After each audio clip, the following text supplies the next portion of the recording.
Bonjour à toutes et à tous et bienvenue sur cette nouvelle vidéo de Vivement Doumanche. Salut Victor. Hello Michael, ça va? Très bien et toi? Ouais, dernière de l'année hein. Dernière de l'année. 2024 a été une année longue pour tout le monde. Ouais, pour tout le monde sauf pour Michel Barnier. Mais année riche d'un point de vue musical et comme dirait Booba, vu qu'on parle de richesse musicale, Bien sûr. quand il n'y a plus d'espoir, rouge noir, cop, AC Milan, je fais le bilan. Je pensais que t'allais parler de Jackie et Benji, on fait le bilan. Bon, moi je l'ai pas cette Tu l'as référence. pas, ouais, t'es trop jeune moi. Ouais, je pense aussi, ouais.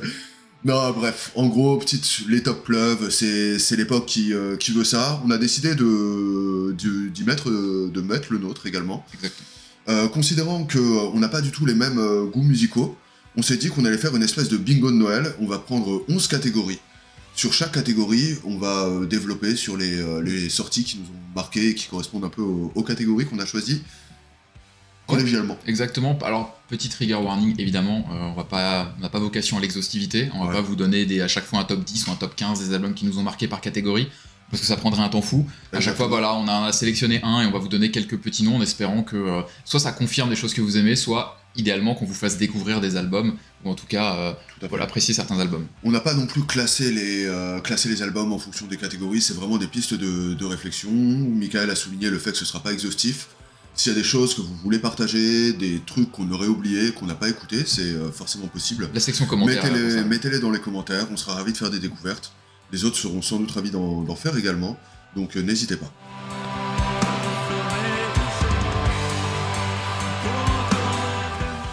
Et à tout seigneur, tout honneur, commençons par le heavy. À toi la parole. Okay. Encore une fois, à tout seigneur, tout honneur. Exactement. Voilà, moi, le heavy, c'est pas un style que j'ai vraiment j'ai surponcé cette année. Je me suis mis quelques déterres les années précédentes. Cette année, un peu moins. Alors que c'était une belle année. Alors que c'était une très belle année, mais il y a quand même un album qui est ressorti parmi tous les autres, c'est le Judas Priest. Inutile de développer. Invincible Shield est sorti en début d'année dernière. Il a bénéficié d'une excellente couverture médiatique. Tout le monde a vraiment été surpris de la capacité de Judas Priest à ressortir un album de cette qualité après 50, 60 ans de carrière. Surtout que des groupes légendaires en heavy qui sortent des albums récents qui sont médiocres ou pas ouf. C'est ça. Et il y en a quand même légion, notamment l'an dernier Metallica. Donc c'est vrai que là, en comparaison, voir un aussi bel album de Judas Priest... C'est ça. Firepower était déjà une bonne surprise pour un Judas Priest du 21e siècle. Invincible Shield est encore un cran au-dessus. Je suis d'accord. Réussite absolue, tout le monde l'a aimé. Tu vois, il n'y a pas eu trop de shitstorm sur le côté un peu plus progressif, un peu moins rentre-dedans, tu vois, genre, il est vraiment exceptionnel. C'est fou de les voir encore à ce niveau-là. Et franchement, si la carrière se finit comme ça... Ça finit sur une bonne note. Ouais, clairement. Je suis assez d'accord. Moi aussi, j'hésitais entre plusieurs albums, j'hésitais surtout entre Judas Priest, et en fait, je pense que j'arrive à la conclusion que pour moi, le meilleur titre heavy de l'année, c'est Gates of Hell de l'album Judas Priest. Le solo est incroyable. C'est un titre fantastique. Par contre, peut-être que pour l'album de l'année, j'irais plutôt vers le Savage Oath. Donc... que je trouve vraiment très bon aussi parce que le chanteur c'est le chanteur de Summerlands que j'aime beaucoup aussi, donc forcément il y a quelques similarités, mais je trouve que les riffs, les solis sont excellents. Vraiment j'ai trouvé que c'était un album d'une fraîcheur folle, tout en gardant un peu cette voix un peu du heavy old school. C'est pas très moderne dans le mix et dans la réalisation, ce qui d'habitude est le genre de truc que j'aime moins parce que je suis quand même habitué moi à des sons assez lissés, assez très produits, mais là j'ai vraiment trouvé que le Savage Oath cette année était un cran au-dessus du Judas Priest. Ouais, je comprends. On peut aussi mentionner Bruce Dickinson qui a sorti un très bel album, là où Maiden est bien décevant depuis le 21e siècle, hein, basiquement depuis Brave New World, moi j'aime plus. Mais le Dickinson de The Mandrake Project est vraiment très cool. Album extrêmement narratif, où je trouve qu'il a un peu conscience de ses capacités vocales, il les exploite vraiment au mieux. Et dans les petites découvertes, un des rares trucs en petit groupe que j'ai écouté, c'est Coltrane. Un groupe qui a sorti son premier album chez Dying Victim Production, espèce de heavy doom un peu à la Pagan Altar, avec ce côté un peu frissonnant, un peu gloomy comme ça, qui est pas totalement dans le doom, mais qui a quand même ces espèces d'ambiance un peu macabre. J'ai trouvé ça incroyable et je vous enjoins vraiment à écouter. De manière générale, c'est le moment de le dire, on va faire une playlist Spotify qui compilera un peu tous les trucs qu'on a name drop.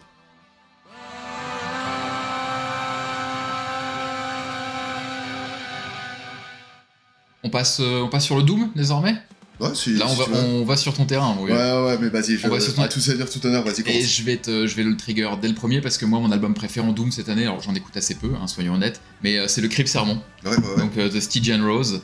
Alors je sais qu'il va y avoir débat parce que vous savez quand il y a des groupes comme ça qui changent un peu leur orientation musicale ou qui ne changent pas complètement mais qui en tout cas tentent de nouvelles choses, vous avez souvent les gens qui écoutaient initialement qui peuvent être déçus du nouvel album et ceux qui n'aiment pas tellement le genre des albums avant qui vont y trouver une nouvelle lecture et qui vont bien aimer. Pour moi c'est exactement ça avec le Crypt Sermon. Je me plonge que maintenant dans le groupe parce que les opus précédents c'était pas ma came tout simplement. C'est pas pour toi, et j'ai trouvé ce dernier album plus léger, plus digeste. Sans perte de puissance, le mix était très bon. Vraiment, cet album-là, je suis conscient que par rapport à The Runes of Fading Light, qui était un peu un pilier pour toi. Qui était mon album de l'année.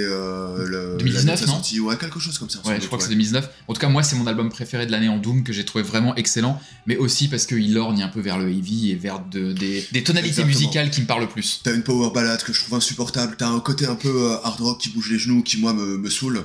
Crypt Sermon, c'était vraiment cette espèce de groupe de doom traditionnel qui, en plus, est chrétien, tu sais, et qui va vraiment, te parler de religion de manière à la fois ultra intérieure et à la fois dans sa dimension un peu épique, un peu croisade et tout.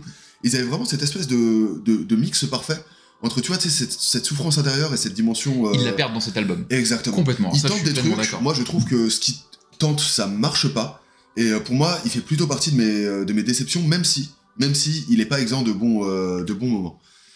Moi, mon album de Doom préféré, c'est dur, ça se tape un peu entre deux, qui sont vraiment à deux opposés du spectre, mais j'étais très très très agréablement surpris par le Paul Bearer, qui est un groupe qui justement m'avait déçu sur les deux précédents, et là, ils reviennent à un truc qui est vraiment... T'as un côté à la fois très noir, et à la fois très très doux. Dans Paul Bearer, t'as une espèce de tristesse qui est assez caressante, c'est qui est pas du tout... c'est ça, c'est pas du tout agressif, mais ça... Soit ça te prend au trip et vraiment ça t'emmène quelque part, soit ça te touche pas du tout et tu restes vraiment de marbre. C'est un groupe où soit l'album tu l'adores et tu rentres dedans à fond, ou soit vraiment il te passe mais genre vraiment au-dessus. Et Mind Burns Alive, moi m'a vraiment entraîné cette année.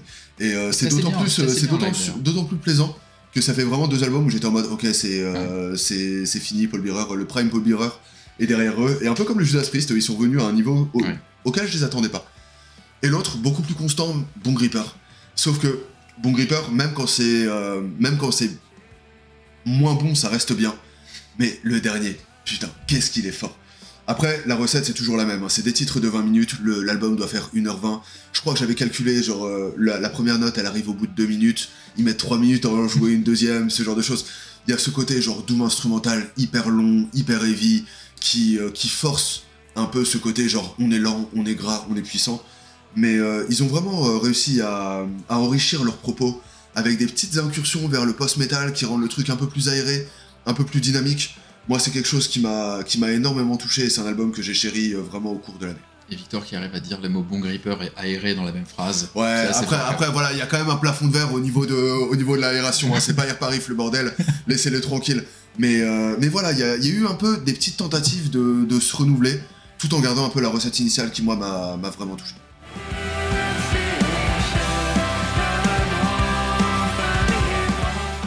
Comme tu le soulignes, on était dans mon domaine, mais si tu veux, on peut aller plus du côté du tien. Ok, parlons alors d'un des thèmes majeurs, qui est le death, dans un top. Et encore une fois, l'année dernière, c'était un peu pareil. Je trouve qu'on est dans une période de revival du death, ou en tout cas où le death est très en forme, très en force. Et la quantité de sorties d'immense qualité est vraiment énorme depuis au moins 2 ans. C'est clairement l'un des genres les plus intéressants actuellement, de très très loin. Et donc cette année, on pourrait en citer plein, mais Defeated Sanity, Nile, Witch Vomit, on a l'Ulcerate, le Vitriol qui est hyper bien, Rip to Shreds, Gate Creeper.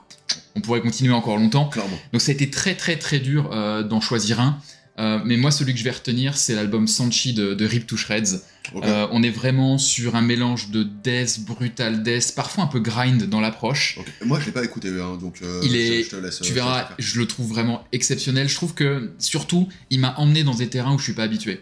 Comme vous l'avez vu, si vous suivez beaucoup cette chaîne, je suis un immense fan de death mellow. J'écoute aussi beaucoup de métal moderne, donc on a toujours des prods hyper massives, ce que toi t'appelles surproduit, ce que moi j'appelle produit. Et là, on est plutôt dans des sons qui d'habitude ne sont pas les sons vers lesquels je vais. Le mix est un peu plus old school, l'approche est un peu plus old school. Okay. Et j'ai trouvé que c'était un mix parfait entre violence, des riffs excellents, un son apporté aux mélodies. Hein. Il y a des moments où ça confine vers le mélo dans l'approche, pas Godborgien, mais on trouve quand même cette appétence pour des mélodies et des leads. Et encore une fois, cet album m'a juste J'ai été bouche bée, vraiment. Et dans une période où le death est fort, ça en dit beaucoup sur la qualité de la sortie. Moi je te dis, je l'ai pas encore écouté, mais j'ai vu passer pas mal de fois. C'est un des trucs que je vais rattraper en 2025 et je vais me dire, Victor, quel con, pourquoi tu l'as pas écouté avant? Surtout qu'il y a un petit effet, pour insister sur ce groupe, il y a un effet, c'est-à-dire que déjà les 2 précédents opus, notamment celui qui était sorti en 2022, c'était Jubian, je crois, qui était vraiment très bien. Et c'est toujours pareil, quand vous avez des groupes comme ça qui apportent quelque chose de nouveau, qui sortent 2 albums, tu te dis est-ce qu'ils vont réussir à confirmer dans la lignée? Et en fait cet album-là, moi je le trouve encore meilleur que les 2 précédents. C'est-à-dire que vraiment ça va crescendo, et du coup en plus de prendre du plaisir, on se dit que l'avenir est radieux si ça continue sur ce terrain-là. Clairement. Il y a 2 trucs que t'as pas trop mentionné non plus, le Slimer dans un délire 20 Bucks Spin, assez virtuose, assez dissonant, avec quand même ce côté assez... enveloppant que moi j'aime beaucoup. C'est l'année de la dissonance. Le Black Curse qui est d'une saleté absolue, genre mec il est trop fort, hyper evil, qui c'est pareil te prend et te lâche pas. Moi j'ai beaucoup aimé le 200 Stab Wounds, 200 Stab Wounds, qui est vraiment dans un délire Dying Fetus avec ce petit côté un peu groovy. Qui vient du hardcore et qui est d'une efficacité absolument folle. C'est pas très intelligent mais c'est très efficace. En death de débile aussi, moi ça m'a... Genre The Doom Dad en fait des caisses avec, mais le Necrot est ok, il est ok tiers, tu vois. Genre des riffs bêtes, des refrains, quelque chose de très catchy. Tout le monde en a parlé, c'est pas trop mal, mais ça vaut le coup d'être mentionné. Je trouve quand même en dessous de ce dont on a parlé. Pour moi, un Necrot sorti il y a 3 ou 4 ans, on aurait pu dire que c'est un bon album. Là, vu la les sorties depuis 2 ans, la concurrence est trop élevée, quoi. Mais moi, celui qui m'a vraiment retourné, c'est le Ulcerate. Le Ulcerate qui est vraiment une espèce d'union des contraires avec quelque chose de très ambiante, de très porté sur les ambiances, sur les couches, sur le côté assez dissonant, sur l'émotion et le ressenti, et à la fois quelque chose donc d'intime, tu vois, genre de plutôt intime en tout cas, et une espèce de majesté. Il y a cette approche un peu à la Immolation, pas du tout musicalement, mais d'album qui te regarde de haut en bas. C'est-à-dire qu'il te toise, il est comme ça, toi tu le regardes, t'es en bas. La pochette est vraiment à l'image aussi de cet album, à la fois assez spectrale, à la fois hyper inquiétante, mais qui se sent sûr de sa force. Ulcerate, ça fait des années qu'ils sont à un niveau genre hallucinant, et c'est pareil, ça redescend pas. L'album est très bien, et c'est une de mes plus grandes déceptions de l'année, c'est évidemment pas l'album, c'est de les avoir ratés en live, parce que j'étais au Népal quand ils sont passés le 20 octobre. C'était trop bien. Voilà, c'est pas un album qui est pour tout le monde, c'est assez dur d'approche, mais je vous conseille vraiment, même si la première ne va pas, d'essayer de faire cette espèce de switch, de vous dire ok, je retente, parce que moi c'est un groupe que j'écoute depuis assez peu, alors qu'un de mes meilleurs potes est turbo fan, et il m'a dit force. J'ai fait l'effort et franchement je m'en félicite parce que maintenant je suis un homme assez heureux. On peut parler aussi du Decide. Juste un mot sur le Ulcerate, quand même, ce qui me fait plaisir avec ce type de groupe, c'est que vous êtes à mi-chemin entre du death metal presque avant-garde, du death metal très brutal, du death metal dissonant. Ce qui fait que non seulement ça peut ratisser large sur les fans de death, parce qu'on sait qu'il y a quand même beaucoup de sous-genres, des gens qui aiment l'hyper technique, d'autres qui aiment le brutal, plus simple, etc. Et je trouve que c'est un peu le type d'album qui est un peu à la croisée des sous-genres et qui peut plaire à un peu tout le monde. Il peut plaire à un fan de black, un mec qui écoute beaucoup de black atmos, ce genre de truc qui fera les ambiances. Aux fans d'Obscura qui aiment du death technique, hyper technique, ils pourront trouver. Les gens qui, par exemple, des gens comme on sait, comme Florent, qui aiment les Imperial Triumphant, etc., pourront trouver du plaisir dans la dissonance et les compositions. C'est là où je le trouve très riche, cet album d'Ulcerate. À noter qu'il y a peut-être un album de death qu'on n'a pas mentionné et sur lequel on reviendra un peu plus tard.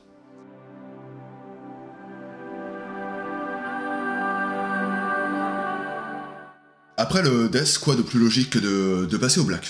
Bon, le black, c'est pas notre domaine de spécialité. Non. Moi, il y a une époque où j'en ai écouté pas mal. Cette année, c'était le néant quasi absolu.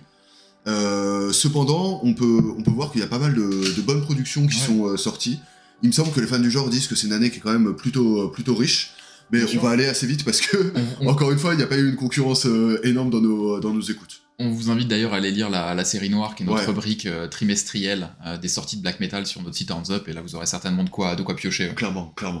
Moi, il y a vraiment un seul truc que j'ai retenu cette année. En fait, il y a surtout un album qui m'a accompagné depuis sa sortie, c'est le Orancy, qui a d'ailleurs malheureusement plus grand chose de black metal, car c'est un album qui s'est beaucoup aseptisé au niveau des riffs, mais par contre qui a beaucoup progressé dans le travail sur la dimension un peu sonore et électronique. Il y a quelque chose de très gluant, de très dissonant, de très trippy. Ils sont beaucoup inspirés c'est des gros fans de... Comment ça s'appelle ? c'est des gros fans de krautrock et de musique électronique, ils le disent systématiquement en interview. Nécessairement, ça et tu vois qu'ils ont beaucoup travaillé cette dimension pour le nouvel album, qui est incroyable, qui est vraiment pour moi un des top 5 de l'année, toute compétition, toujours confondu en fait. Mais à part ça, j'ai rattrapé le Hacklis il y a quelques semaines, qui fait beaucoup de qui est d'une noirceur absolue, mec. T'as vraiment ce côté, t'as l'impression d'être dans un niveau de Doom. Il est ultra nerveux, il est hyper agressif, il est hyper violent, il est hyper noir. En fait, il coche vraiment tout ce que tu attends d'un album de Black. Production hyper grosse, très fat. Encore une fois, un album qui est assez sûr de sa force. Pas du tout raw, pas du tout sauvage. Ouais, c'est pas le school, hein. C'est une approche très très moderne du Black. Et moi j'ai adoré. Et le Hool aussi, je crois. Ouais, il y a eu le Hool et le Spectral Wounds, le Griffon aussi, que j'ai écouté de manière très... je les ai un peu survolés, mais ce que j'en ai entendu, c'était vraiment pas mal, et ça va faire partie de ce que je vais écouter en janvier en priorité, je pense. Effectivement, alors de mon côté, sans vouloir trop spoiler le Doom Death mélodique, Black mélodique, que je ressortirai dans quelques semaines, moi, mon approche du Black, elle est évidemment plus du côté Black Mellow, parce que le Black en tant que tel, c'est pas du tout un genre que j'affectionne. Donc forcément, il y a un biais. Et moi, le groupe qui m'a le plus marqué cette année, c'est un groupe qui vient originaire du Tennessee, qui s'appelle Oubliette, qui est un petit groupe avec un album qui s'appelle Eternity Whispers. Donc on est vraiment dans une prod qui est moderne sans être massive. Évidemment qu'il y aura des liens de parenté avec Dissection, comme dès qu'il y a un groupe de Black qui arrive quelque part, évidemment. Mais je trouve que ça se nourrit d'un Black Mellow à l'old school, d'un Death Mellow. Ça fait pas de... Ce que j'aime pas souvent dans ce Black mélodique, c'est que souvent ça part soit dans le symphonique et le grandiloquent qui m'emmerde un peu avec du Black, soit dans de l'atmo qui va lorgner vers l'avant-garde ou autre, qui je trouve est pas toujours très bien réussi. Là on est vraiment dans quelque chose qui reste très mélodique, assez épuré, mais avec quand même une voix écorchée très puissante. On est typiquement dans des albums de Black Mellow que je peux écouter sans fin, vraiment. Et celui-ci pour un tout petit groupe comme ça, qui est pas très connu, qui a fait peu de production, qui est d'ailleurs je crois en autoprod, j'ai pas souvenir qu'ils aient un label derrière eux, c'est juste un petit bonbon de l'année. Ok, bah c'est pareil, je vais le mettre avec le Griffon et le Spectral Wounds et je vais écouter ça avec plaisir également.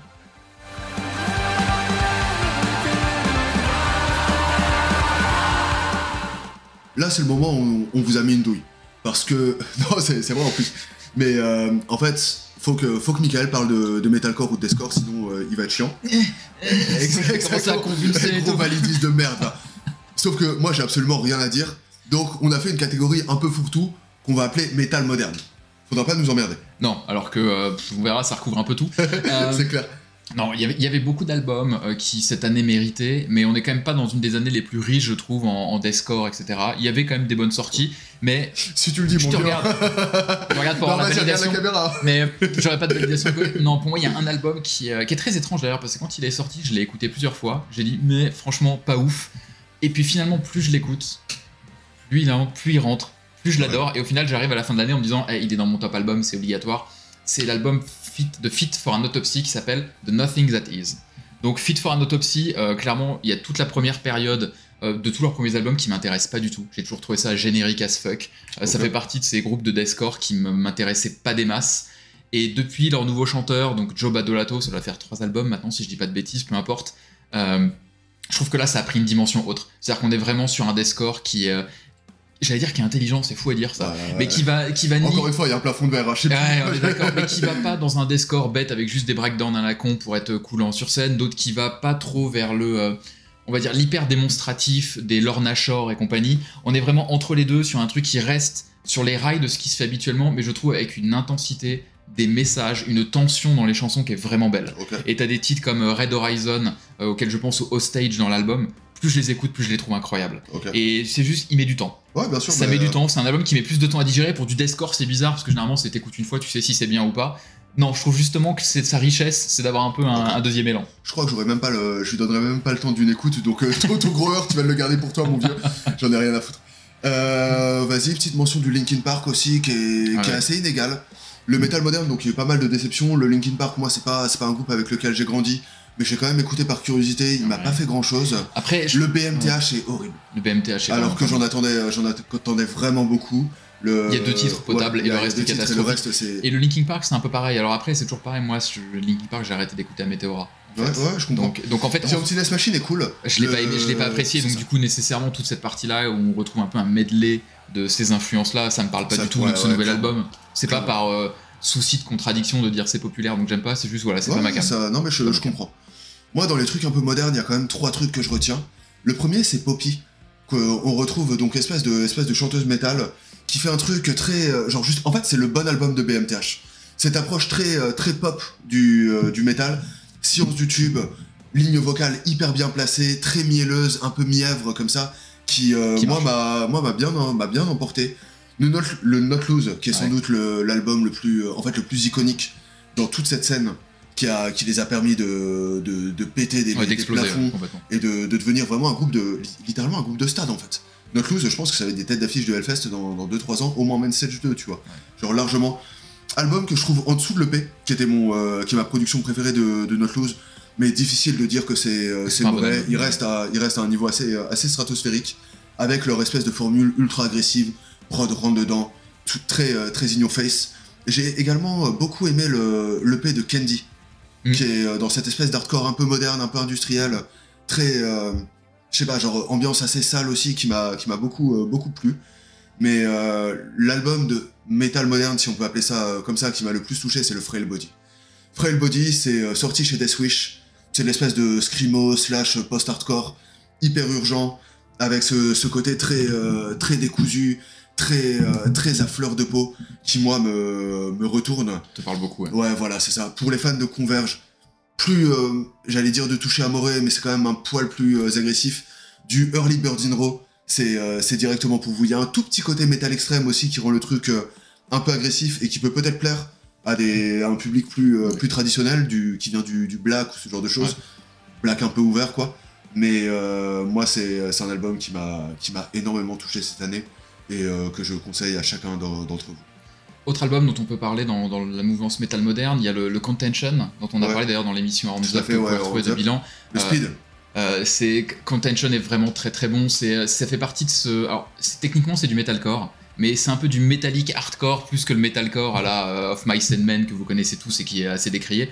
C'est vraiment un metalcore hyper intéressant et qui va parler beaucoup aux fans de death et de death mellow, parce que comme tous ces groupes de metallic hardcore, les riffs, c'est Godborg. Okay. C'est des riffs de death mellow, des breakdowns, exactement, tout, hyper agressifs, ça marche ultra bien. Et moi, il fait partie de mes tops de l'année aussi, hein, en métal moderne. Ouais, c'est pareil, un truc que je dois rattraper.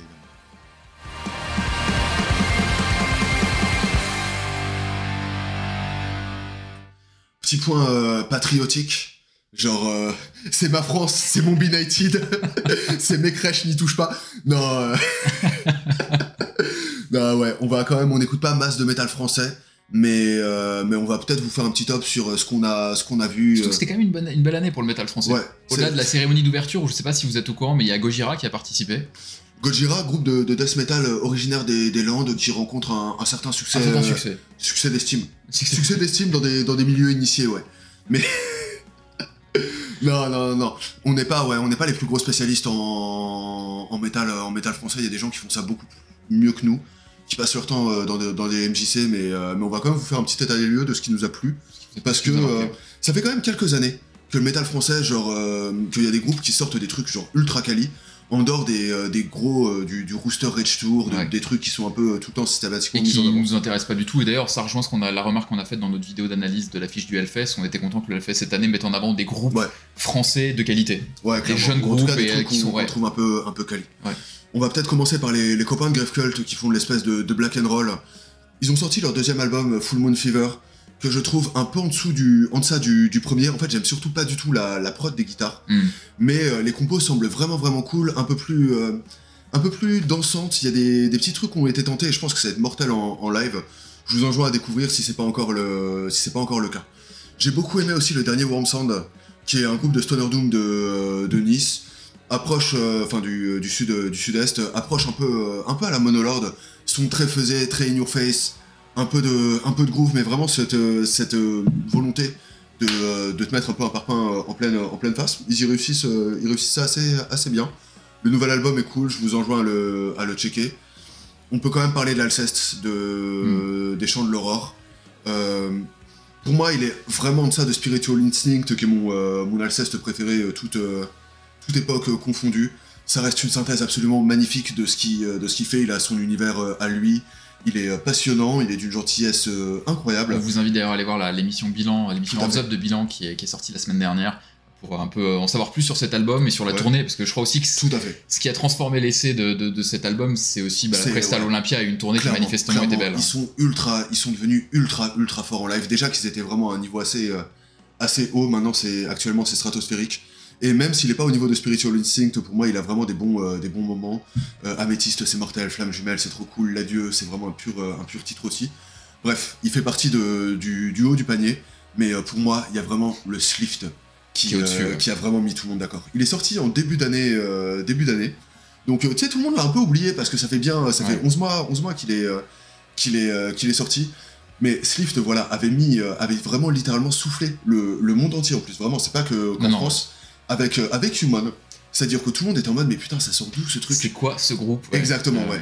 Espèce de voyage spatial d'1h20, hyper psychédélique, hyper heavy. Genre tout le monde a été emporté. En plus, on était tous confinés et on pouvait vraiment s'évader via ce truc que moi j'ai écouté mais des dizaines de fois, tu vois, genre pendant le confinement. Et donc là, tu vois, t'avais ce truc. Ils ont signé chez Sub Pop, c'est le premier groupe français à signer chez Sub Pop, qui est le label historique de Nirvana, de Earth, ce genre de choses. Donc voilà, niveau genre succès d'estime, genre vraiment incroyable. Et là, tout le monde les attend au tournant. Genre, l'album précédent avait tellement buzzé qu'on était là en mode, mais comment ils vont maintenir ce cas? C'est là où je trouve qu'ils ont été très forts, parce que sortir un premier album qui les fait, enfin, c'était pas leur premier album, mais l'album qui les fait exploser, ça. Où ils commencent à faire des tournées internationales, prestations au Hellfest qui avait été incroyable, sous la vallée, etc. Et bon, les mecs explosent. L'attente qu'il devait y avoir, la pression qu'il devait y avoir sur eux, etc. Et là, ils arrivent avec un nouvel album qui est une espèce de masterclass. C'est ça, ça continue même dans la continuité de ce qu'ils ont fait. C'est un poil plus lourd, c'est un poil plus grunge, il y a quelques petites... C'est plus heavy quand même, je trouve. Ouais, il y a des petites variables d'ajustement, mais bon, voilà, on reprend les mêmes, on recommence quand même relativement. Mais il est incroyable. Et comme on avait dit pour Alceste, pour moi, Slift, il y a eu aussi une réelle progression sur les planches. Le concert à Petit Bain était mortel. Au Hellfest, c'était un peu trop tôt et tout. Mais j'avais déjà trouvé ça exceptionnel. Mais le concert, je sais plus si c'est au Trianon ou à la Cigale, un des deux, à la Cigale de mémoire.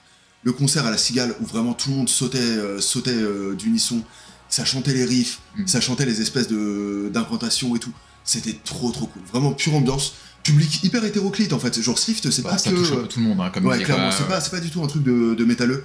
Mais moi, ça m'a soufflé. Très bien. Côté métal français, pour moi, je pense que je pourrais en citer deux, avec un qui a un peu la tête. Le premier, c'est le Fractal Gates, donc du death mellow. C'est un groupe que je chute quand même depuis pas mal d'années. Je trouve que toutes leurs sorties sont bonnes. C'est-à-dire qu'il n'y a jamais de mauvais albums. Moi, j'ai jamais écouté une note de ça. C'est un peu moins le death mellow que j'écoute. C'est quand même très mélodique. Si je devais comparer, ça va plus vers du dark tranquility qu'autre chose. Mais c'est vraiment très beau, très épuré, presque onirique par moments dans certaines compositions. Je trouve vraiment que c'est très... Et là, ils ont sorti un nouvel album, One With Dawn, qui est vraiment beau. Qui est vraiment très beau, donc félicitations à eux pour continuer une carrière comme ça, vraiment c'est impressionnant. Mais si je devais en retenir qu'un, pour moi ce serait Akkad cette année. Il a fait beaucoup parler de lui aussi. Ouais. Parce que comme tous les groupes de Black and Death de ce type-là, ça ratisse suffisamment large pour que les gens qui aiment le black un peu rentre dedans vont aimer, les gens qui aiment le death, tous les fans de Behemoth et de tout cet entre-deux. D'approche un peu, genre le black death un peu bodybuildé, les Belphégor, les Behemoth, ce genre de choses. Exactement, et on est vraiment dans cette veine-là avec un groupe qui est un peu sorti de sa zone de confort. Au final, je crois qu'il y a que 5 titres dans l'album, dont une qui est une cover, et il y en a 4, dont un premier titre qui fait 20 minutes. Ce qui est un peu en décalage avec le format, format habituel. Avec le format habituel, avec des changements de rythme, des changements de mélodie, donc vraiment quelque chose de très bien. Ouais. Le seul point négatif, c'est cette cover qui est quand même très compliquée. Moi je l'aime bien. Une bouche et un œil. Je vois le côté un peu malaisant que tu peux. Dès que ça touche aux yeux, moi c'est mort. Ouais, après, chacun ses traumas. C'est ça. Mais... non, c'est le type de visuel que j'aime pas du tout. Donc c'est vrai que quand j'avais vu la pochette, je me suis dit, je m'en fous un peu. Et bizarrement, je trouve que les covers, c'est un impact. Ouais, bien sûr, mais de fou sur écouter ou non un album. Et au final, quand j'ai écouté, je me suis dit, c'était quand même pas mal du tout. Donc pour moi, je pense que c'est l'album français de l'année. Ouais. Même si je considère que le Slift, objectivement, est exceptionnel. Après, ça dépend des sensibilités et tout.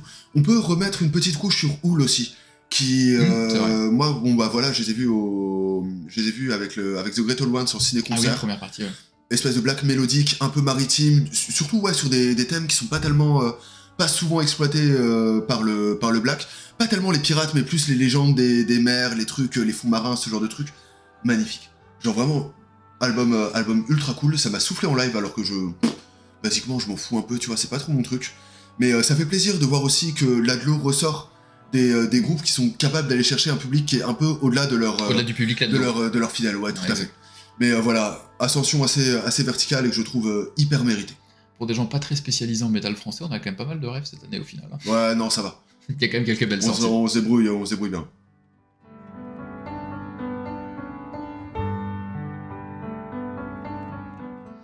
Alors à côté de tous ces albums de groupes confirmés, on peut aussi parler des découvertes de l'année, peut-être ? Ouais, clairement. Essentiellement, c'est quand même soit des petits groupes un peu d'underground, soit des groupes qui en sont à leur 2e ou 3e sortie, mais qui n'avaient pas encore explosé. Donc on a dans des genres très très différents, pour le coup, hein, c'est pas vraiment thématique. Moi, je pourrais en citer 2. Le premier s'appelle Lunar Eclipse. Alors c'est un groupe russe qui vient de Krasnodar, qui a sorti son premier album. J'ai l'impression que le groupe a été fondé genre en 2022 ou 2023. Il n'y a aucune info, même sur Metal Archives. Donc autant te dire que c'est aucune vue au-dessus de 1000 vues, aucun titre avec au-dessus de 1000 lectures sur Spotify. Ils ont sorti un album qui s'appelle A Ghost World, en russe. On est vraiment sur du In Flames époque Clayman. Pour le dire, donc c'est hyper cool d'entendre un son moderne sur un son comme ça, donc j'ai trouvé ça hyper agréable pour des fans d'In Flames évidemment. Mais sinon, je dirais que ce que j'ai le plus aimé, c'est le split entre Disembodied Tyrant et Synestia. Gros deathcore ultra bête. Là, on est clairement dans la lignée Lorna Shore. Tous les potards sont à fond. Il y a un côté sympho. Il y a Bendur de Shadow of Intent qui fait une petite apparition. C'est stupide de A à Z. Mais du coup, ça m'a permis un peu de me plonger dans les deux groupes et j'ai aimé. J'aime quand c'est stupide. Bah ouais, je sais bien. Moi, c'est assez drôle parce que il y a 2 découvertes qui m'ont vraiment marqué cette année, mais c'est pas du tout du métal, c'est même pas actuel. J'ai eu la chance d'être initié à un compositeur russe qui s'appelle Scriabin, qui est du coup une espèce de mec qui est mort en 1914, donc fin 19e, post-romantique, fin 19e, début 20e.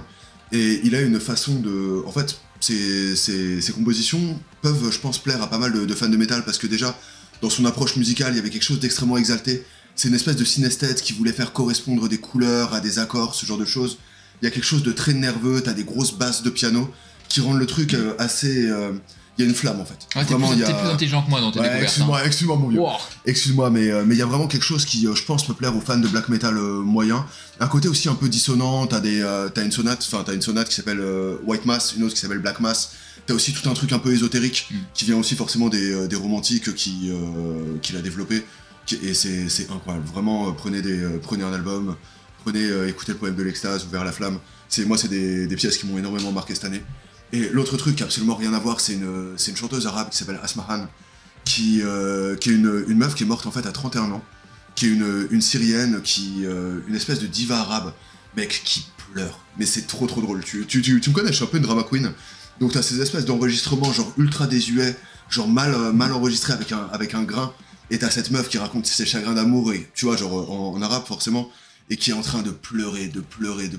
C'est ultra émotif. C'est vraiment la version, le pendant Moyen-Orient de Paul Bearer ou de Forty Watson, avec en plus un personnage qui est très énigmatique, qui est mort dans des circonstances mystérieuses. On sait pas si elle a été tuée par un prince qu'elle a rejeté, par une de ses rivales, par les espions britanniques. Il y a tout un lore autour d'Asmahan qui est incroyable. Elle est d'une beauté extraordinaire. Il y a c'est un personnage qui est absolument fascinant et que je vous conseille de découvrir. Je vais mettre mon titre préféré en playlist qui s'appelle Gali Awak, qui est un des titres que j'ai le plus écouté cette année. Et maintenant vous comprenez pourquoi c'est difficile de trouver un terrain d'entente. Parce qu'on parle de découverte, moi je vous parle de deathcore ultra bête et lui vous cite ça. Non mais gros c'est bon, j'ai écouté aussi des trucs cons. Vas-y. Oh, c'est bon, je suis bête aussi. Ouais. Vas-y. Ouais. Je crois que tu sors de la confrérie des stupides. Fais attention à toi. Ok, désolé, je vais essayer d'y retourner. Fais attention à toi.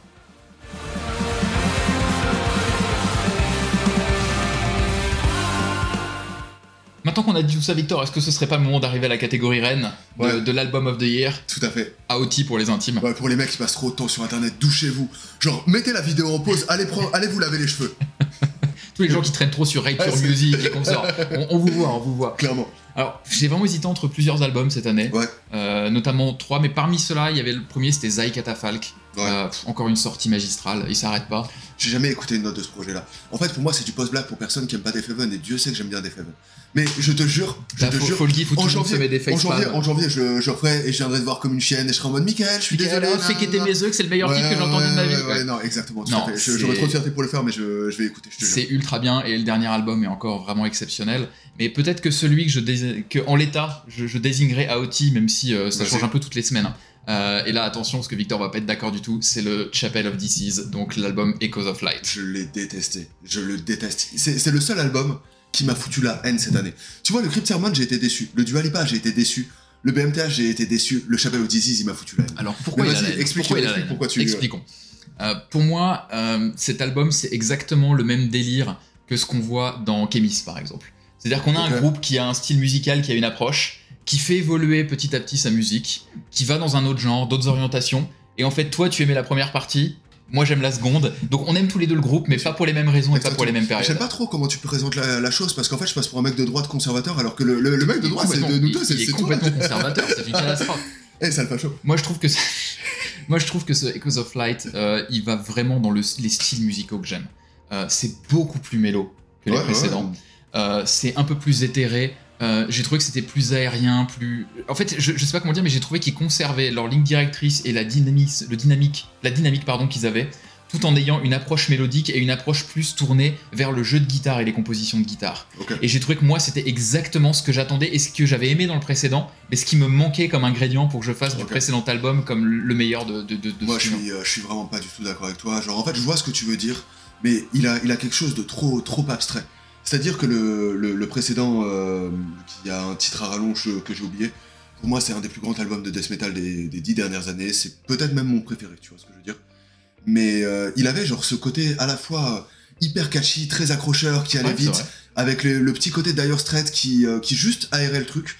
Et là on part sur... En fait je fais le même reproche que je ferais à Wolvenest, c'est-à-dire que certes c'est un peu psychédélique, c'est un peu... mais en fait t'as une espèce d'abstraction qui fait que je suis face à un truc qui est un peu informe, j'ai aucune prise, je trouve pas ça nul, tu vois. Vous entendez cet esprit conservateur? Non, mais je trouve pas ça nul, mais il y a rien qui me fait... En fait, ça me passe à côté. Genre, je le traverse sans retenir rien, je suis en mode, ok, c'est pas nul. Il y a des petits trucs et tout, mais il y a rien qui me fait envie, tu vois. Ça m'étonne pas du tout, et c'est pas un jugement de valeur, mais je pense que vraiment, quand on... En fait, je pense que nos approches musicales avec Victor, ce qu'on attend de la musique, ce qu'on attend de certains titres, et surtout dans ce genre-là, est tellement aux antipodes l'un de l'autre qu'en fait je suis pas étonné qu'il y ait ce type d'album où moi ça me touche énormément, alors que l'album précédent je le trouvais bien mais il me passait un peu au-dessus, et que toi ça soit la réaction en fait, complètement contraire. Surtout ce qui est assez drôle, c'est que tu vois, il y a une petite dimension psychédélique dans le dernier, tu vois, genre à côté, voilà.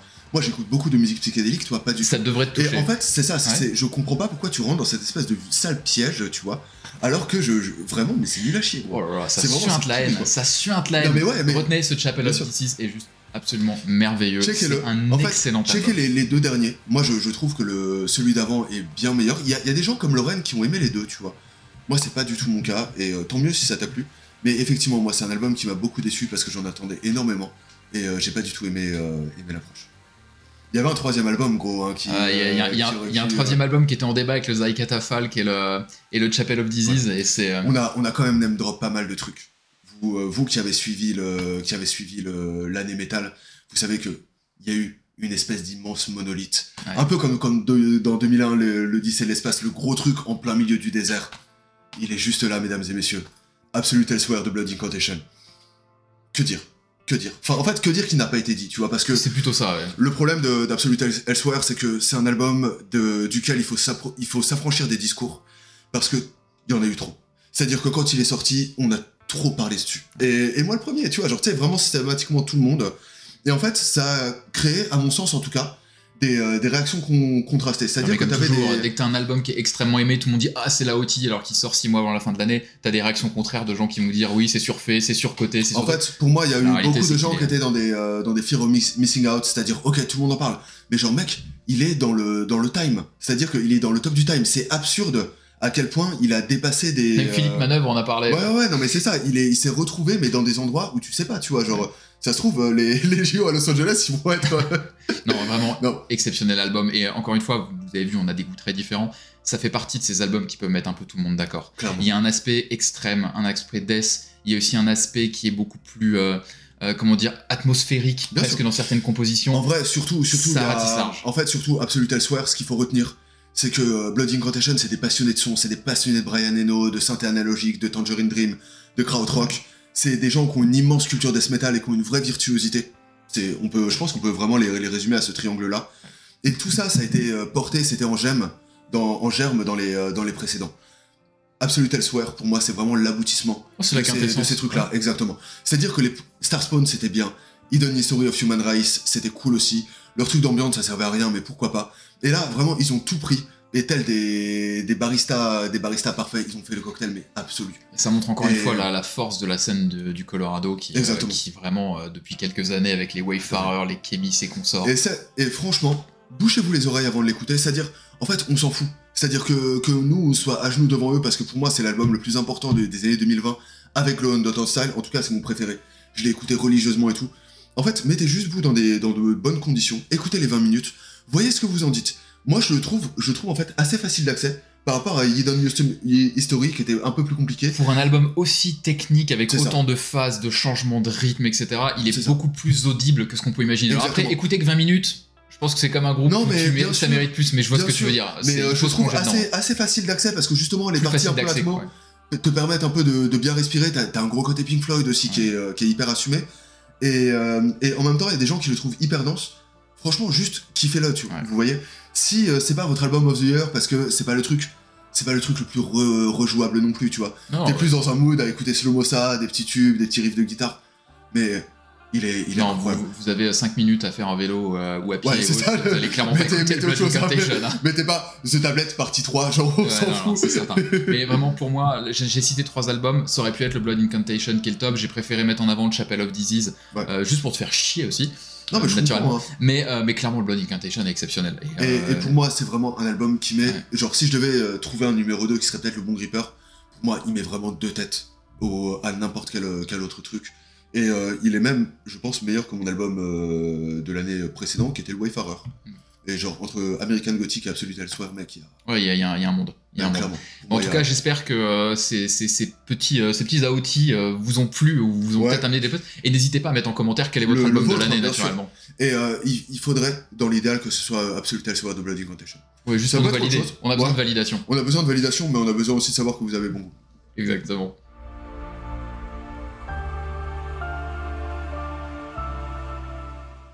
Alors je sais qu'on est sur une chaîne métal, on parle beaucoup de métal. On est hyper métal, hein, on porte des cols roulés. Exactement, on est vraiment hyper blas. C'est ça, on est les alpha mâles du métal. C'est-à-dire que si le métal était fait de chair, il aurait un petit brushing et un petit raid de coup sur le... Donc on va quand même vous faire, mais alors vraiment très rapidement, un petit top des albums hors métal, parce qu'on en écoute quand même plus toi que moi, mais malgré tout on écoute. Ouais, c'est parce que je suis un homme de culture, bâtard. Évidemment, alors que moi je suis con comme mes pieds. Donc peut-être je commence. Peut-être je commence. Deathcore. Alors, moi je vais en citer 3 qui m'ont marqué cette année. Le premier, c'est ma tendance à aimer l'électropop et la pop dance d'une manière générale. Le Charlie XCX, Brat. C'est qui, je pense, en fait... Je suis beaucoup trop client de ces trucs-là pour ne pas aimer. En toute sincérité, je pense que c'est peut-être l'album le plus iconique de l'année pour les personnes qui ont jamais écouté Blood Incantation, et malheureusement, il y en a. Mais non, Brat, ça a été, que ce soit via les réseaux sociaux, via le truc et tout, ça a redéfini beaucoup de choses. Moi, je trouve que par rapport à l'impact, par rapport au truc, il y a un écart. J'ai bien kiffé. J'ai kiffé 2-3 titres, 365, Girls So Confusing Sometimes. Mais voilà, en fait, tout le monde était en mode le Brat Summer, machin, ce genre de choses. Non, mais c'était too much par rapport à ce qui est vraiment l'album, mais j'ai trouvé qu'il est bien. Mais vous parlez à quelqu'un qui a un nouvel album d'Avamax qui sort, ou du Lady Gaga époque 2008-2010, je suis tellement client que. Non, mais je comprends. Tout me va, ça c'était cool. L'acte 2 de Megan Thee Stallion. En fait, moi dans le hip-hop, j'aime pas tellement quand c'est du hip-hop intelligent. J'écoute quand je suis plutôt dans un mood à écouter de la trap, drill et tous ces trucs vraiment bêtes souvent. Donc moi les trucs genre Megan Thee Stallion ça marche mais à fond, et l'acte 2 il est hyper bien, il est stupide à mort, il se laisse écouter trop bien, et peut-être un tout petit peu plus intelligent, et un album de hip-hop qui mélange bien les aspects un peu rentre dedans, grosse basse, d'ailleurs une diction hyper rythmée à la Megan Thee Stallion d'ailleurs. Et à côté des titres hip-hop un peu plus intelligents, plus doux, plus mélancoliques parfois, c'est l'album de Doechi, Alligator Bites Never Heal, que je vous invite à aller écouter si vous aimez un peu ce hip-hop-là. Je l'ai vraiment trouvé exceptionnel. Ok. Je connaissais pas ton dernier Megan Thee Stallion, Bonne Meuf aussi. tu sais que c'est une meuf qui a fait des trucs aussi sur la santé mentale.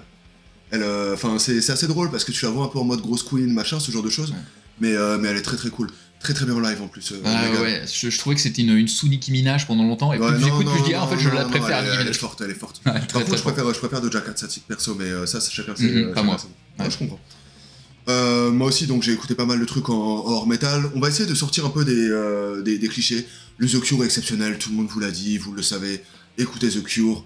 En rock, Mannequin's Pussy et Fontaine DC ont tous les deux sorti de très très bons albums. Mais pour moi, mon album hors métal de l'année, qui est un peu un truc de métalleux quand même, c'est le JPEG Mafia, I Lay Down My Life For You, espèce de rappeur expérimental pour fans de hardcore, quelque chose d'hyper nerveux, de très... chiant. Non, en fait, il y a un peu un côté autistique dans JPEG Mafia, c'est qu'il prend plein de... T'as un côté très patchwork, où il prend un truc, il change de plan du tout au tout. Le truc est hyper sombre, c'est très caustique, c'est très très marrant. En fait, c'est vraiment Kanye West en moins brillant et en plus sombre en fait. Et moi, j'adore son univers, son truc qui passe un peu du jazz au métal, avec des gros drops de partout, un flow qui est hyper désarticulé. Le mec, il sort des Marines, en fait, il est genre surtraumatisé. Je pense que c'est ça qui m'a pas parlé. J'ai trouvé que c'était très, très décousu. Ouais, mais justement, j'ai trouvé ça un peu pompeux par moment aussi. Mec, tu me connais, hein, je me branle un peu, tu vois, genre, donc oui, bien sûr, c'est pompeux à fond, mais et c'est un mec qui est un peu sûr de ce qu'il fait, qui voit qu'il plaît à la fois un public assez street et à la fois un public hyper arty. Et ouais, non, il est sûr de lui, ce bâtard. Et dans les trucs un peu moins, peut-être moins mis en lumière et qui pourtant moi m'ont énormément touché, il y a un groupe qui s'appelle Sababa 5, qui est un groupe israélien qui fait l'espèce de Middle Eastern Groove, c'est-à-dire qu'ils ont des synthés analogiques et ils jouent sur des gammes pentatoniques et ils font de la musique un peu orientale, mi-orientale, mi-électronique, avec un peu de comment ça s'appelle, des percus, des trucs un peu comme ça. Et ils ont fait en fait un album collaboratif avec une meuf qui s'appelle Yorika, qui est une chanteuse japonaise, et ça donne un mélange qui est hyper unique, avec ce côté très city pop, très un peu sirupeux, avec cette espèce de mélancolie qu'on retrouve dans la musique du Moyen-Orient, et cette espèce de mélange pile entre les deux, moi ça m'a beaucoup touché, tu vois, genre, et j'ai trouvé ça incroyable. Je sais plus comment s'appelle l'album, mais le tube s'appelle Tokyo Midnight, et c'est... je vous enjoins vraiment à découvrir ça.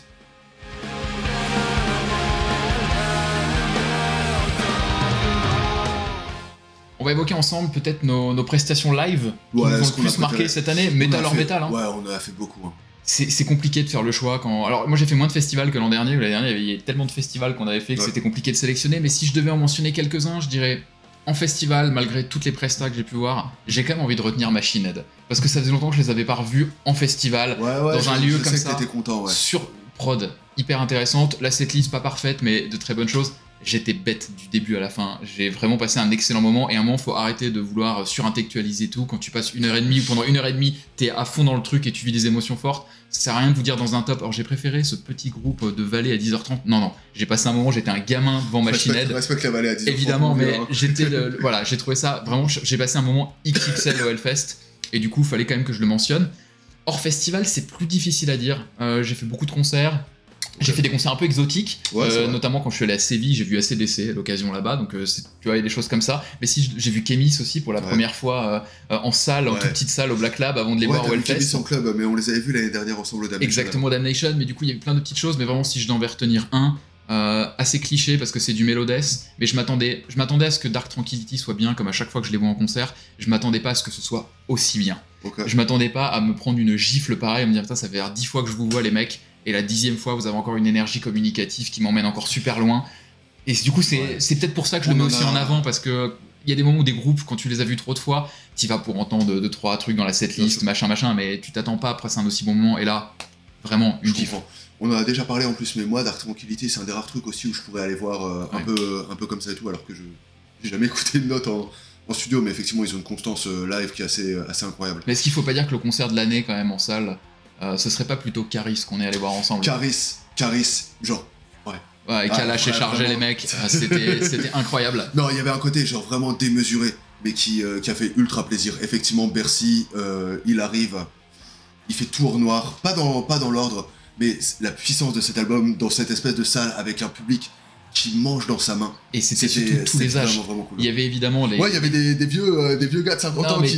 c'est ça, des gars qui écoutaient NTM à l'époque et tout. Exactement, t'avais beaucoup de gens de ma génération qui ont quand même écouté... T'as pas 50 ans, mon vieux. Non, mais qui ont 35, 40 ans et qui écoutaient ça. T'avais des gens un peu plus jeunes comme toi et t'avais des kids de 20 ans qui étaient là à être sur Zo et Bison comme des oufs. Bien sûr. En vrai, non, je m'attendais pas à ce que ce soit aussi fou. C'est ça, un des meilleurs albums de rap français de ces dernières années.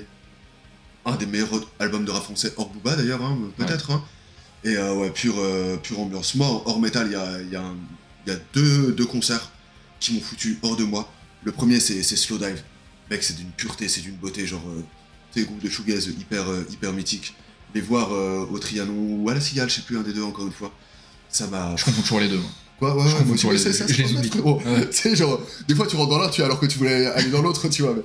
Non, c'était magnifique. Mais surtout, j'ai eu la chance de voir pour la première fois de ma vie Lana Del Rey.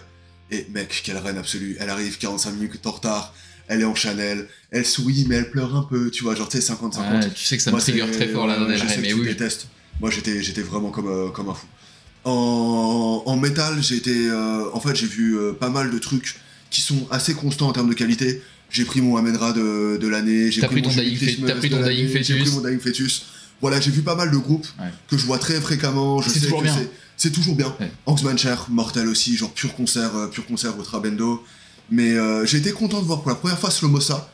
Et justement pour défendre leur excellent nouvel album dont on n'a pas parlé parce qu'on peut pas parler de tout. Mais genre mec, que des tubes. Je me suis senti super bien. Ulcerate. Je suis dégoûté de l'avoir raté celui-là. Ouais, c'était trop cool. Ouais. The Body and Disfig. Genre mec, truc noise, genre incroyable. D'une violence et d'une émotion genre absolument folle. En festival, moi j'en retiens 2, allez 3. Greenlung au oui, c'est vrai que c'était hyper bien. Trop cool. C'est vrai, j'avais on avait bien kiffé, c'était cool. Mogwai, genre j'écoutais pas trop, tu vois, genre tu sais un peu vite fait. Genre fin Dark Tangent, j'étais claqué. Je me suis posé devant et mec j'ai pris. Genre en fait t'as un côté très pur et très inquiétant dans Mogwai. Qui moi m'a vraiment rendu fou, tu vois. Et depuis j'ai bien rattrapé et c'est un groupe que je trouve absolument formidable. Je suis très content d'avoir connu. Et le dernier mec, c'est ces espèces de rois mérovingiens. Et on peut en parler parce qu'ils ont sorti un album cette année et ça va participer au concert. Electric Wizard à Dark Tangent. En fait, Electric Wizard, c'est un groupe qui fait que de me décevoir, c'est des mecs qui sont paresseux. C'est vraiment, c'est des rois mérovingiens, tu vois, genre, ils sont gras, ils branlent rien et tout. Et il y a un moment où ils décident de sortir et de rappeler au monde pourquoi Electric Wizard c'est Electric Wizard, pourquoi c'est un des groupes les plus iconiques du métal, mais toutes scènes confondues. Ils sont montés sur les planches de Dark Tangent, ils ont balayé tout. Alors que de base c'est toujours nul, c'est toujours machin. Et là ils ont donné un concert comme je les ai vus, je sais pas, genre peut-être 15 fois, top 2, top 3, tu vois, des concerts. Et cette année ils ont sorti un live qui est une espèce de best-of où en fait ils jouent leurs titres dans des trucs préenregistrés dans leur garage et tout, ils mettent des micros et tout, ils sortent le mix. L'album, mec, il est incroyable. Genre vraiment, il sointe la haine. J'adore les albums comme ça, conditions de live mais enregistrés en studio. Je sais que par exemple Paul Gilbert, le guitariste, faisait souvent des choses comme ça. Il y a même des albums où il enregistrait les titres où c'était une take. Ouais. Et en fait, je trouve que ça donne... Il y a des petites imperfections, mais le son, tout ça, je trouve que ça donne une... Surtout quand c'est un des anciens albums qui sont rejoués d'une certaine façon, je trouve que ça donne une nouvelle vision de l'album. Et voilà. Electric Wizard n'a pas beaucoup agi cette année, mais le peu qu'ils ont fait, qu'est-ce qu'ils l'ont bien fait, tu vois. Genre. L'album live est mortel et le concert que j'ai vu d'eux, c'est un des meilleurs et c'est un de mes groupes préférés, si c'est mon groupe préféré. Donc j'étais vraiment super content. Belle année.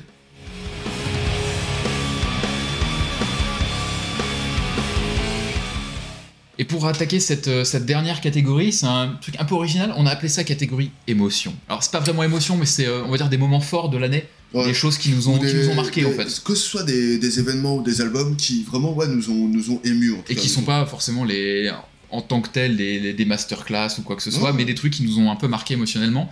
Je trouve que c'était une grosse année pour moi. C'est une année où t'as réussi un peu à mettre ta masculinité de côté, tu veux dire, et à exprimer tes émotions. Pas du tout. Non, mais voir Kémis en live dans une toute petite salle au Black Lab, les interviewer juste ensuite sur le parking, c'était quand même assez incroyable. En parlant d'interview, il y a quand même j'ai fait un trio incroyable cette année, puisque j'ai interviewé Dark Tranquillity, The Halo Effect. D'ailleurs, l'interview sortira bientôt, juste avant la sortie de leur album début janvier. Et j'ai fait Winterson.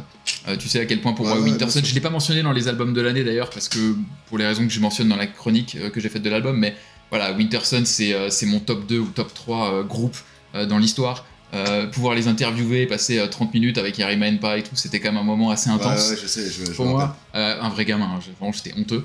Mais je pense que peut-être que si je dois citer des instants émotions hyper importants, franchement, le concert de Slipknot il y a 2 semaines où ils jouent l'album éponyme Slipknot, ce qu'ils appellent leur premier album, ce qui est en fait plus ou moins leur deuxième, mais qui joue en intégralité. Je pense qu'il faut se rendre compte que tous les gens comme moi, qui sont nés toute fin des années 80, quand Slipknot est sorti ou quand Iowa sont sortis, on était tous au collège, entre la 6e et la 4e. Là où tu commences parfois à écouter du... Et pour moi, Slipknot et ensuite Iowa, c'était vraiment les albums... Je peux même pas dire que je les ai poncés, c'est au-delà de les poncer. Ouais, ça t'a défini musicalement, tu vois. C'est comme moi ouais. CDC, tu vois. Genre, exactement. Et le live Disaster Pieces qui était sorti à l'époque, tous ces titres-là, je les ai écoutés des millions de fois. J'avais acheté le DVD à l'époque. Je l'ai tellement poncé que j'avais dû racheter le DVD 2 ans plus tard parce qu'il ne pouvait plus se lire dans la platine tellement je l'avais consommé. Le CD noir, là, je m'en rappelle encore.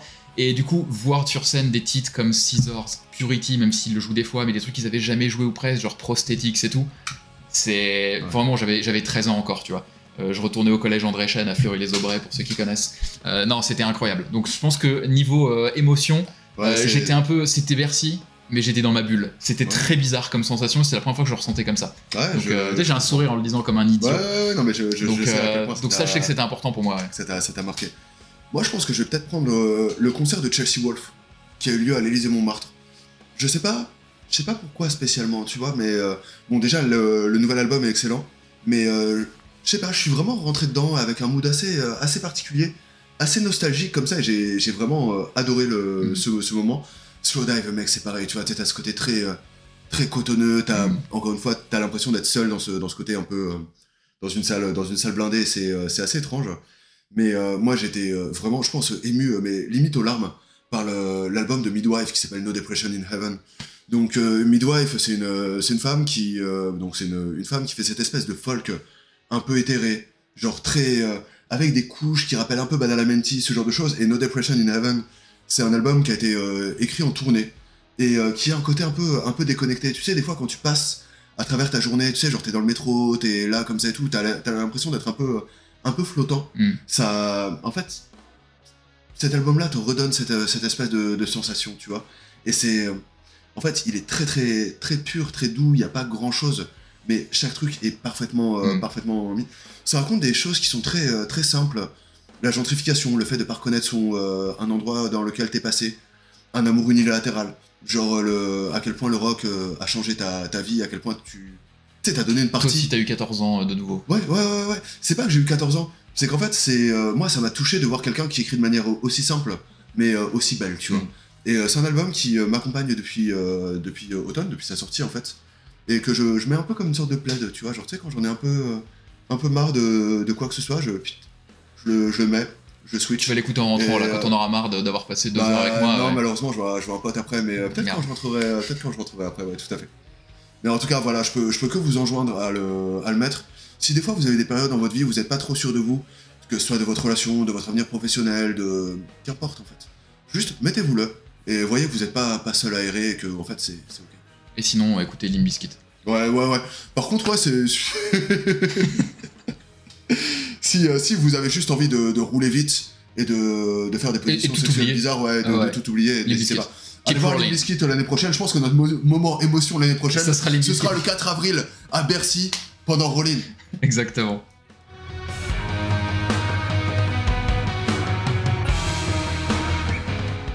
Et voilà, c'est tout pour notre top 2024. On a déjà dit beaucoup de choses, on a beaucoup name droppé. Donc on va pas plus vous gaver. D'habitude dans nos conclusions on parle beaucoup trop, on fait des espèces de summary, de leçons de morale, de petits avis, des ouvertures, on met des citations. Rien à foutre. Là on a rien à foutre. On voulait juste vous remercier pour votre immense fidélité encore une fois cette année 2024. C'est vraiment un plaisir de faire les vidéos. Clairement. C'est plus trop un plaisir de tourner avec Victor, mais quand on sait le résultat et de voir vos commentaires, on est quand même très heureux. C'est un mal nécessaire en fait. Ma présence c'est un mal nécessaire. Et j'en suis désolé. C'est tout à fait ça. Donc n'hésitez pas vous aussi à commenter cette vidéo, donner votre top, donner vos coups de cœur de l'année, vos concerts préférés, etc. Partagez. Si on vous a fait découvrir des trucs et que vous avez apprécié, genre moi en fait on le fait littéralement pour ça en fait. C'est ce qui nous pousse à, en fait on aime bien des trucs, on aime bien en parler. On essaie de le faire de la manière la moins mauvaise possible. Mais si quelqu'un a découvert et a kiffé Asmaran, dites-le moi, je vous en supplie parce que ça ferait trop plaisir. Mais sincèrement, merci pour tout. Merci pour vos retours. Merci pour votre fidélité. On se rejoindra l'année prochaine. On reprend Vivement Dimanche de manière un peu classique. On sait de quoi on va parler. Ce sera en février, je pense. Ouais. Histoire qu'on qu'on passe un peu de temps pour retrouver un peu de plaisir à se voir l'un et l'autre. On vous souhaite de très belles fêtes. On vous souhaite une excellente année 2025. Prenez soin de vous. Prenez soin de vos proches. Prenez soin de ceux que vous aimez, de ceux qui vous aiment. Et à très vite.